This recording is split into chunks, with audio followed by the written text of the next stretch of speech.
Um, Not a number I was expecting to come out today. Vladimir Guerrero Jr.'s contract talks, the big number, the number we have speculated about all offseason, has been announced.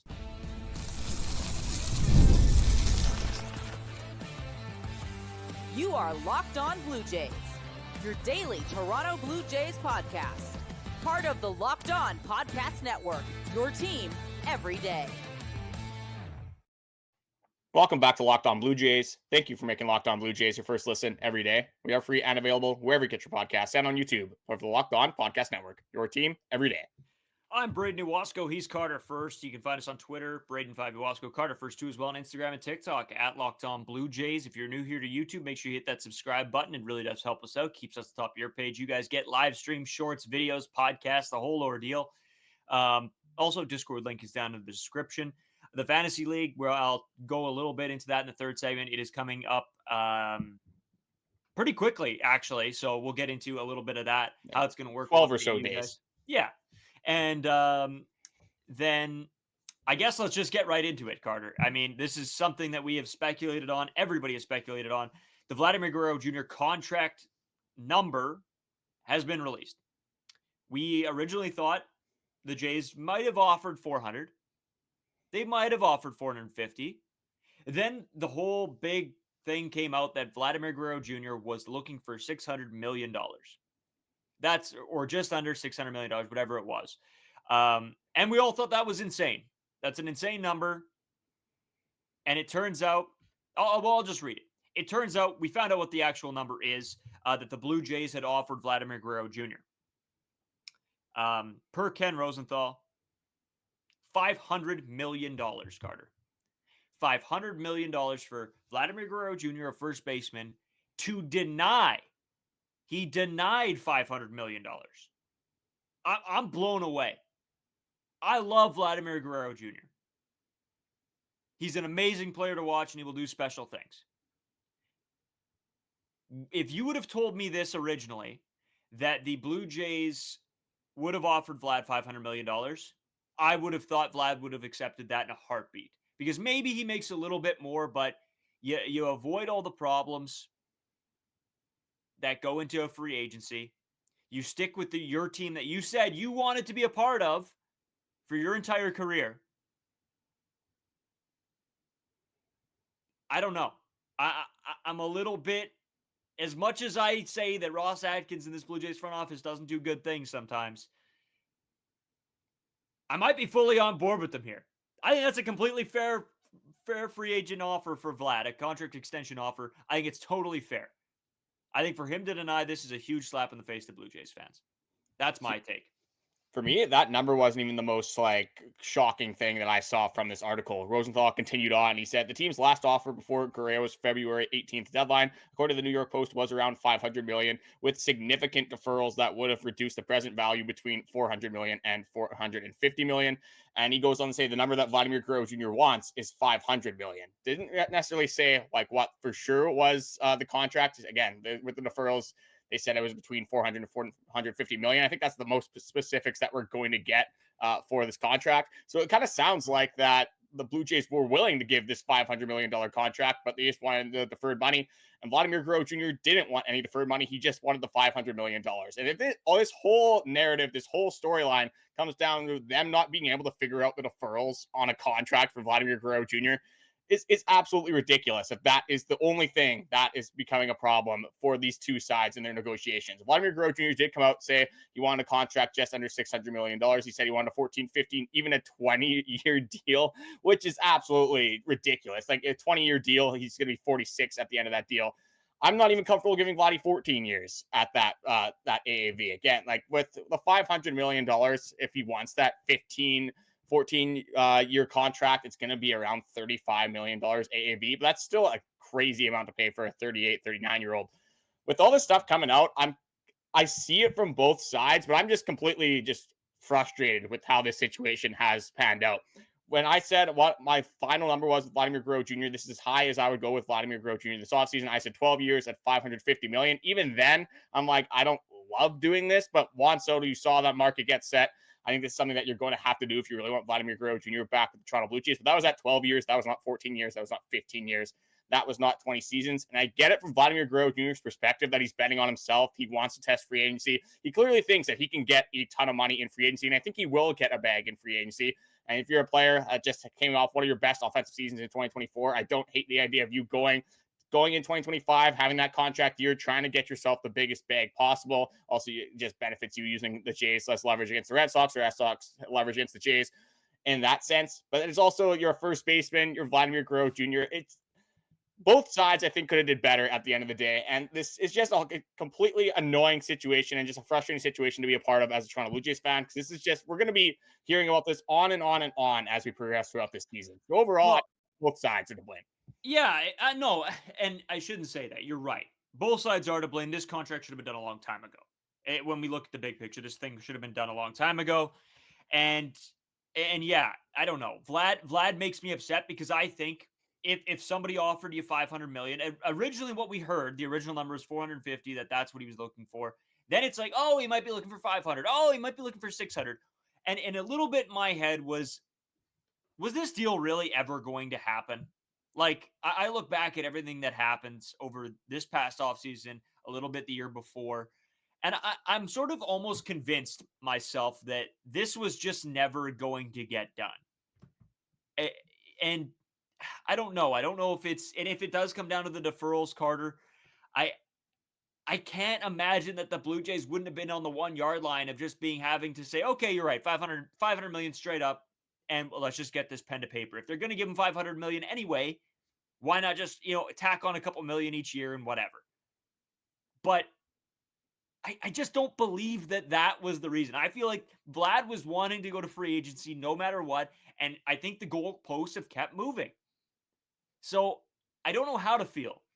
I think Ross Atkins in this front office is the easy one to blame here. I don't necessarily believe that it's the right place to place this blame. I think that there are a lot of people in the wrong here, and I don't think that Vlad is going to get out of this unscathed either. He's a part of this. You want to be a Toronto Blue Jay for the rest of your life, it would be the third highest contract ever. You want to be in the top echelon of players. Here was your chance to be in the top echelon of players and avoid every headache possible. All the media attention that surrounds a contract negotiation. Oh, well, even if the Blue Jays do well, are they going to be able to keep this core together? That would be the narrative moving into next year. You'd be able to avoid all of that. You might have saved yourself a contract. You might have saved Bichette a contract. I don't know. I don't know. I don't know what to think here. I'm a little bit just taken aback.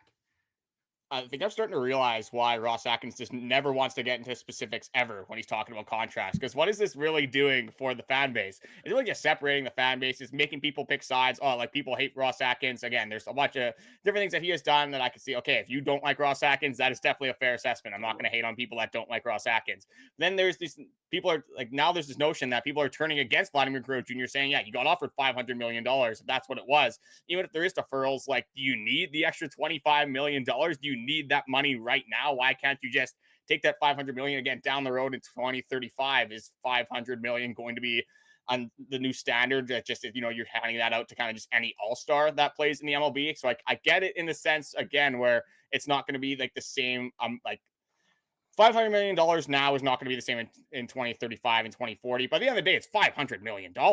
Like it's a ton of money. Again, like when you talk about contracts, there's a bunch of negotiations with. You look at other contracts throughout the league, that's exactly what Vladdy's doing. He's looking at the Juan Soto's. He wants to make as much money as he possibly can. My patience is completely gone throughout this entire situation. Vladimir Guerrero Jr. saying that he wants to remain a Toronto Blue Jay. He wants to do all this, all that. And then he comes out this offseason and we see this $500 million number, and apparently he's not agreeing to it. It doesn't put a good taste in your mouth if you're a Toronto Blue Jays fan. And it just makes it harder and harder to focus on 2025 because you have this story lingering in the background, whether you're talking about the Blue Jays being successful or you're talking about the Blue Jays underperforming. There's always going to be this Vladimir Guerrero Jr. narrative. But for me, at the end of the day, if the offer on the table was 12 years, $500 million, and it was a deferral issue, I think that's the Blue Jays' fault. I think the Blue Jays should have signed that contract. Again, I was okay with 12-year, $550 million. Didn't love it, but you have $500 million. If he has a good season next offseason, he's probably getting more than $500 million anyway. But if it was Vladimir Guerrero Jr. and he said that I want 14, 15 years, I want 20 years at 500 million, that AAV for me is just it's too much to be paying a 38, 39, 40-year-old in free agency for that long when he's not going to be producing nearly up to, even if you can get 25, if you can get the George Springer production from Vladimir Guerrero Jr. at 38, I think you're going to be relatively happy. So for me, I'm just completely done with this entire situation. I think that both sides mishandled this completely. I think Ross Atkins and the front office should have probably extended Vladimir Guerrero Jr. earlier. And then Vladdy maybe being a little bit greedy. But again, it's all speculation. These aren't concrete numbers necessarily. Ken Rosenthal is a pretty trusted guy for an MLB insiders. But overall, just not the news that I wanted to be hearing this close to the regular season. No, I'm about at the same point. And this sort of goes back, right? It gets to a point where things are talked about so much that I get sick of hearing about them. If we're talking about the Canada-US tariffs going back and forth, that's one of them. I'm sick of hearing about it. Do it or don't do it, I'm done. Vladimir Guerrero Jr. contract, do it or don't do it, I'm done. I'm not listening to it anymore. And I know we run a podcast, we got to talk about it because it's the news of the day. But it's so sickening to keep hearing these things come back up and back up and back up. I think the fans are going to see this and be like, yeah, I don't care. He didn't sign. We'll see what we get him. See what we or won't we get him for in free agency. It's over. Nobody cares anymore. Let's just move on. Let's hope he has a great season. Let's hope the Blue Jays give him the bag in the offseason and they can come to some type of agreement. That's where I'm at, Carter. I'm done talking about Vlad's contract. I hope that we never have to talk about this again, at least until free agency hits. See, I think that's the hardest part for me with all this. It's like, why does this even matter? What is this going to do in the grand scheme of things, in the big picture? Vladimir Guerrero Jr. did not sign. Clearly, they are off in their numbers unless they're going to keep engaging in talks, which Vladimir Guerrero Jr. said he's not going to do. I don't believe that for a second. If you're going to get offered the amount of money that you want, you're going to take it. You're not going to say, oh, my imaginary deadline passed, I'm not taking your offer because I set the February 18th as my deadline. This doesn't make any sense whatsoever. But I want to kind of end this and loop this back with, I kind of gave my number. I said 12 years, $550 million. I would have done. I didn't love it, but at the end of the day, that's as far as I would have went. If that's what Vlad said, this is my number. At the end of the day, after like all these negotiations have been discussed, if that's where he was at, he wasn't going to go any lower, I was going to be okay with doing that. But give me like a top AAV. I said 15 years. I don't want that for Vladimir Guerrero Jr. I'm kind of at 12, 13. I would do in a sense. Give me like your highest number in terms of like whether it's 500 million, 600 million. Give me your highest in terms of AAV in term, whether it's 12 years, 14 years, 20 years, whatever it is. Yeah. And I said it, I think a bunch of episodes ago when we talked about this, it was the 550 mark.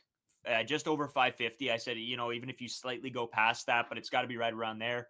And then I guess, I don't know, 13, 14 years. I mean, again, if you have to give him the 15th year, whatever, I guess.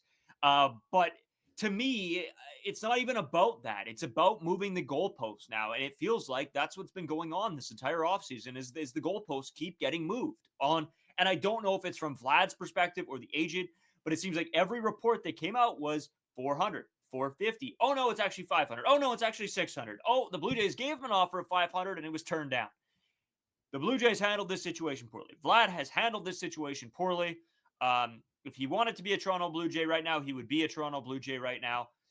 He obviously wants to try to, make sure that he is one of the highest paid players and everybody knows it in the next few years. So, whatever. Again, sign him, don't sign him. Hopefully it's a great year. We're going to just have to see, how the chips fall. That's it. So whatever the price is, Carter, I don't really care. Again, it's not my money. I'm comfortable with whatever as long as the Toronto Blue Jays are comfortable with it. It's not going to affect me. I'm not going to lose sleep over the fact that they gave Vlad an extra $4 million a year or not. And I think this has become like Jesus Christ. The distraction piece is what I was trying to say is I think it's kind of being like overrepresented. I don't think it's as big of a deal as people are saying. I think it's a big deal for the fans because right now, like spring training's on. My spring training fatigue has set in. I do care. I obviously want to see the boys playing well, but do I care if the Blue Jays are first in the Grapefruit League right now? Yes, absolutely. Let's take the Grapefruit League championship. Obviously not. Like, I don't care what happens in spring training if this team's going to be not as good in the regular season. For me, it's again, I want to see us just get to the regular season. I want to put this past in the past, leave it in the past. Unless the only Vladimir Guerrero Jr. contract stuff I want to see is if he actually signs an extension. I'm kind of just over this whole facade of they offered this, he offered that, he wanted this, the organization wanted that. In the grand scheme of things, it's not doing any good for anybody. Couldn't agree more. I couldn't agree more. I'm just done. You know what? Let's move on. We said we were going to slowly do this over the spring training about our top 10 Blue Jays moving into 2025. Well, we're going to continue that today. It would have been the segment one, something that I wanted to talk about, a guy that I wanted to talk about. But no, Vlad takes the headline again. So we'll get into this right away with our number 9 ninth top Blue Jay moving into 2025. Today's episode is sponsored by Wonderful Pistachios. Looking for a snack that's both delicious and nutritious? Crack into a good source of protein with Wonderful Pistachios. Wonderful Pistachios is one of the highest protein nuts. Each 1 ounce serving has 6 grams of protein, giving you over 10% of your daily value. Plus, they're packed with fiber and better for you unsaturated fats to help you keep feeling fuller longer. Personally, I love the no shells variety. It's a perfect grab and go snack for the busy days. Whether I'm snacking at my desk, on a road trip, or just need a quick protein boost, they're always my to-go snack. Whether I leave myself enough time to eat lunches, which I usually don't, or I just don't. I love the taste of Wonderful Pistachios anyway. I grab it as a snack. Sometimes I grab it as a meal replacement. It's a perfect and convenient snack to have on the go. Or even if you're just watching a movie, you need a snack to, like, whether it's popcorn, something else, you need something to snack on, obviously, during movies. I often go to Wonderful Pistachios. Another great thing about Wonderful Pistachios is that they are a complete protein. Then they provide all 9 of the essential amino acids. Get snacking and get cracking with the snack that packs a protein punch. Visit wonderfulpistachios.com to learn more. That's wonderfulpistachios.com to learn more. All right, Carter. We got to finish. You got to continue on our top 10 Blue Jays list for 2025. Obviously, number 10, George Springer. We went over him a couple videos ago, a couple podcasts ago. We're now at number 9 because we are slowly, very, very slowly moving forward on this list as things continue to come out every single day in Toronto Blue Jays land. I got to make a t-shirt or something that says Toronto Blue Jays land for the amount of time I say it here. But let's get into it. Number 9, Chris Bassitt. I know, Carter, you are way higher on Chris Bassitt than I am. I love Chris Bassitt. The Hound, I love him. But I'll throw it to you. You can start some things off because I know he's your guy. Justin Powers, if you're listening, he's got the jersey. He's got the Hound jersey. Love it. We love Bassitt. But Carter, take it away. Yeah, I was not going to stand for the Chris Bassitt slander. If this was up to Braden, it wouldn't have been on the top 10 list this year. I think that's absolutely insane. But here we are. I fought for Chris Bassitt in the number 9 spot. I had him a little bit higher on my rankings, but obviously we do this as a duo. So he has someone higher. I have somebody lower. We argue about it for, 4 hours, and then we figure it out. We present it to you guys in this episode. So we have Chris Bassitt, obviously, as our number 9 for top players for the 2025 Toronto Blue Jays team. It's the guy that is coming off of the underlying stats aren't necessarily too crazy, but just from the eye test, this was not a very good year from Chris Bassitt. And there are some stats that do point that out, but he finished the year 10-14. Again, I don't really care about wins, losses, but there is a bigger picture to this that I will get into. He had a 4.16 ERA, had a 1.46 WHIP, which is absolutely ridiculous. Then 171 innings pitched, well shy of the 200 innings pitched from the year before. ERA was the highest of his career, other than a season he had in 2016, where I think he threw like 30 innings pitched. So again, not taking too much validity from that. But just early on, you saw Chris Bassitt didn't really seem like himself just from the get-go. He started out of the gate with a 5.64 ERA throughout the first month. Just did not really start the Blue Jays season off with a bang, especially when you have the offense, playing abysmally as they were early on in the season. That's how we saw the Toronto Blue Jays 2024 season kind of start with the downfall very early on, kind of got right into the entire year that just, in entirety just sucked, to be honest. But bounced back in May and June, 2.15 ERA, but then things again unraveled over the final 3 months of the season, 5.38 ERA over those months. Just had 3 quality starts in the last 14 outings of the season. Just not a very good year for Chris Bassitt when you look at it from what he did for the Toronto Blue Jays in 2023. But the biggest problem that Chris Bassitt had, and it's not necessarily like going to be this massive fix, it's not necessarily one thing that he's going to have to fix, but it's pitch efficiency. And John Schneider kind of goes into this a little bit and says, we always talk about the number of pitches that he has, and I think it's about honing in on 3 or 4 of them instead of 5 or 6. That and locating being efficient. Last year, he fell into a lot of deep counts with foul balls and balls, things like that. If he can stay healthy and stay on the attack, that is what we're looking for. And just kind of going into some of the stats that do back this up. Chris Bassitt needed 17.3 pitches per inning last year, the fourth most among 58 qualified pitchers in the MLB. The year before, that was down to 15.7 pitches per inning. So again, it's only about 2 pitches, but those add up over the grand scheme of things. You have a couple pitches, you have guys fouling off at bats later on the at bat if they're good pitches, taking good swings to foul off those good pitches, and then Chris Bassitt maybe leaks a sinker over the middle, maybe leaks one of those cutters over the middle, gives them an easier pitch to do some damage on. And that was a major thing that I saw throughout the year, that Chris Bassitt didn't necessarily pass the eye test just in terms of efficiency. You saw him getting batters out in 2023 a little bit easier. And again, just a little without a lot more of the hassle that we kind of saw Chris Bassitt have in 2024. Yeah, and you hit the nail on the head. John Schneider hit the nail on the head, especially the amount of pitches that Bassitt throws. And not necessarily, there's guys that can work that many pitches and do it well. And Bassitt can.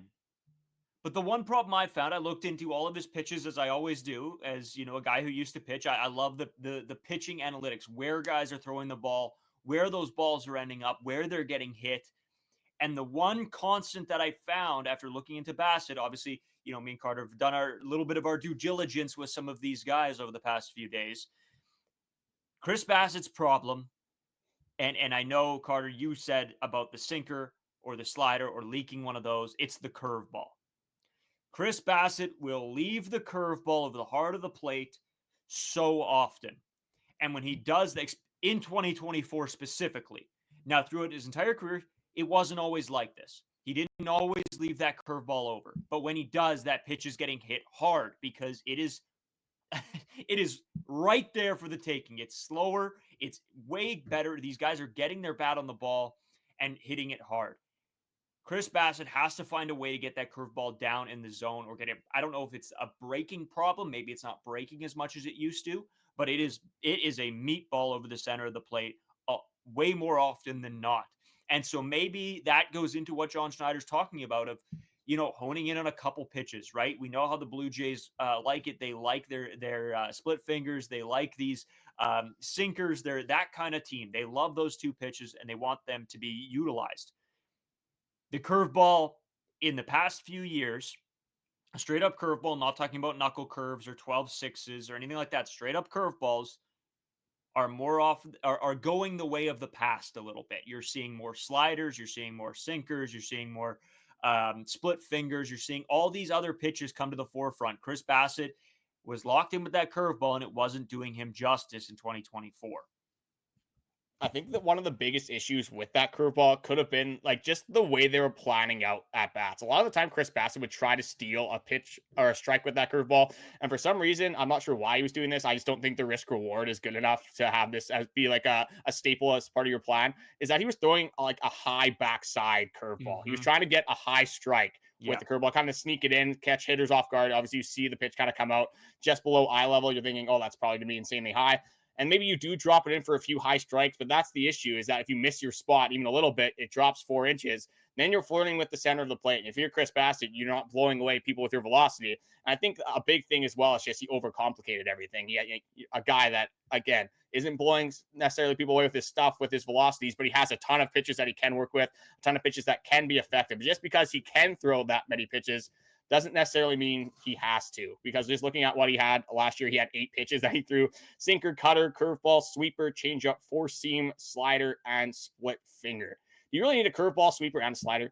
No. You really need all 3 of those. Like they kind of serve the same purpose in some sense. Again, and it's nice to see that disparity, but a lot of these times when you have pitches that are this similar anyway, they do kind of look the same anyway, and they're going to tend to do similar things and serve similar purposes for a guy like Chris Bassitt. So I think, yeah, just kind of the pitch sequencing and just kind of just limiting the amount of pitches that he is throwing. Again, you don't have to go down to 3 pitches. That's not at all what I'm saying. But you have 8 pitches, cut it down to 7, cut it down to 6. Really work. Like 6 pitches is still a very good pitch arsenal to work with. You can definitely still keep hitters off balance with that pitch mix. So I think that is a big thing that he could try to go away from. I don't think it's necessarily the curveball because he did throw that a decent amount last season, but I think he can kind of supplement that with other pitches to maybe keep it lower on in the zone. Because yeah, if you have a hanging curveball, it's going to be tough to avoid bats with that in the long term and grand scheme of things. Just kind of going into again the Chris Bassitt production compared to 2023, comparing that to 2024, and then kind of what we can expect in 2025. I think we'll move that to the third segment. But just looking at some of Chris Bassitt's stats, the worst ERA of his career in years that he's thrown over 30 innings. The walk rate, another reason of this efficiency. He had a 3.68 walks per 9 in 2024, and that was a 2.66 walks per 9 in 2023. So pretty much a full extra walk, actually slightly more than an extra walk per 9 innings for Chris Bassitt. That's going to lead to more pitches being thrown. That's going to lead to deeper counts. That's going to lead Chris Bassitt to not being able to pitch deeper in baseball games. And that was a notion that I kind of thought that was a problem for Chris Bassitt last year. In 2023, you saw Chris Bassitt eat a ton of innings. You saw him get to 200 innings pitched, which is a massive milestone, one that he was very happy that he could get to. Instead, it was amongst the elite pitching company if you can get to that 200 innings pitched. 171 isn't necessarily bad. When I kind of dove into these stats here, Chris Bassitt had 16 of his 31 outings where he pitched more than 5 innings, and that was in 2024. That's 52% of the time he pitched more than 5 innings. In 2023, he pitched more than 5 innings in 24 out of 33 starts. So that was 73% of the time, 73% compared to 52%. Obviously, a pretty big jump there. And just going to games where he went 7 innings or deeper. Obviously, you're not expecting your starting pitcher to go 7 innings or deeper every single start, but that's what you do get from your elite pitchers. You do see them creeping in the 7th inning, creeping into the 8th inning. In 2024, he only had 4 games where he pitched 7 or more innings. In 2023, he had 10. So that is a massive jump as well. Clearly, Chris Bassitt not being as efficient as he was, and there could be a bunch of fixes to that. It could be pitch sequencing. It could just be being on attack and kind of, attacking hitters, trying to get them out with your pitches rather than, trying to get that weak contact that we kind of see accustomed with Chris Bassitt. That can come from, obviously, cutting those pitches, like I said. That can come from a bunch of different things, whether it's game planning, whether it's just your pitch technique. It could be like your pitch effectiveness. Are they breaking enough? Bunch of different things that Chris Bassitt has obviously looked into this offseason. I think one of the easiest fixes, though, would just be to cut a pitch, work on 6 or 7 of them compared to 8, and just really hone in on those, again, 6 pitches. Still a ton of pitches to work with their pitching arsenal. And I expect, we'll go into it in the third segment, but I'm expecting a bounce back from Chris Bassitt, and that's why we do have him in our top 10. Yeah, it really comes down, Carter, to get back to basics for Chris Bassitt. I think that's something that we need to see. And if I am going to say one thing when it comes to Bassitt is, overcomplication. That's what it seemed to be in 2024. Get back to the fundamentals, get back to the basics, pitch how you've been good at pitching. Use the curveball like it's supposed to be used. Use a fastball, use the cutter. The cutter's a great pitch for him. He locates the cutter well. Use that. Use those pitches that and put them in spots that you're supposed to. Don't try to mess things up with different pitches. Anyway, we'll get into what Chris Bassitt's 2025 could look like coming up this season. We'll just take a quick break and be right back. Today's episode is also sponsored by Supply House. Get the supplies you need from the site that's made for the skilled trades, Supply House. Whether you're in plumbing, HVAC, or electrical work, Supply House is the reliable way to start ordering products online. Their easy-to-use website is packed with helpful resources and the latest product info to help you get the job done right.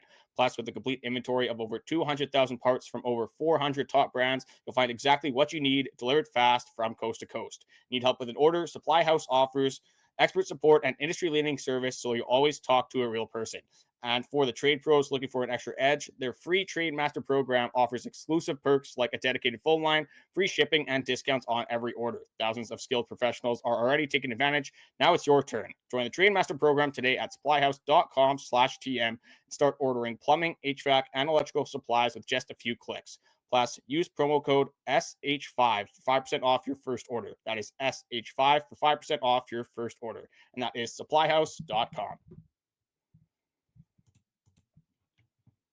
So Carter, we'll get into a little bit of the spring training stuff. I know there's something you want to bring up because you want a goat for some reason. But let's start here. What do you think Chris Bassett's his 2025 is going to look like this year? Or what do you hope? I don't want to say what do you hope. What do you think it's going to look like in 2025? Here, I'll give what Steamer has as projections, and I'll kind of give like I agree with that. If I think he's going to get better, going to get worse, things like that. So this is what Steamer has him projected as: 179 innings pitched, a 4.14 ERA, 164 strikeouts, a 3.03 walks per nine, a 1.3 WHIP. 295 batting average in balls in play, and a 249 opponent average. So a lot of these statistics are either very similar to last season or actually slightly worse than last season. And I do not expect Chris Bassitt to get worse from last season. Having that ERA in the fours, again, for the first time since he's actually been like a established starting pitcher. I think Chris Bassitt saw that. He saw, obviously, what he was doing again with the overcomplication of things. I think he kind of enlightened the people with that in the right way. I think that's a lot of what Chris Bassitt struggled with in 2024. And Chris Bassitt kind of goes into that as well. I do have a quote from him on his performance in 2024. And he says, "I got away from that. I was trying to figure out lefties and do too much stuff in the second half of the year. We were tinkering with things, and it was a weird part of the year for all of us. It was about figuring out stuff, and a lot of it just didn't work. I think me and pitching coach Pete Walker had a really good plan now. They're still tinkering, but it's a lot more structured rather than throwing stuff at the wall and hoping it sticks."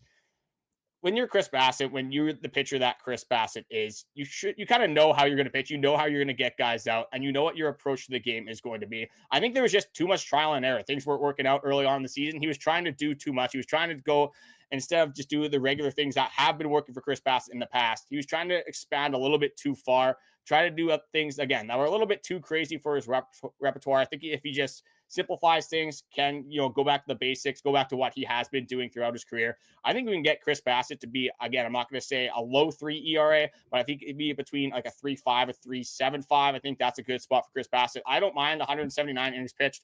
That's why we have Chris Bassitt. That's why they signed him to that 3-year deal. You want Chris Bassitt to eat those innings. Strikeout rate from the last 2 years, relatively similar. That's kind of what they have projected as well. If you can lower the walk rate, obviously a walk per 9 innings, not exactly what you're looking for, giving every team a free base runner per 9 innings. You want to limit as many base runners as you possibly can. And that will obviously help with that 1.46 whip. That was horrific from last season, just allowing too many base runners to get on base. And again, that's becoming an issue with his efficiency. If you're getting runners on base, you're going to be throwing more pitches. So with Chris Bassitt, I'm expecting him to bounce back next year.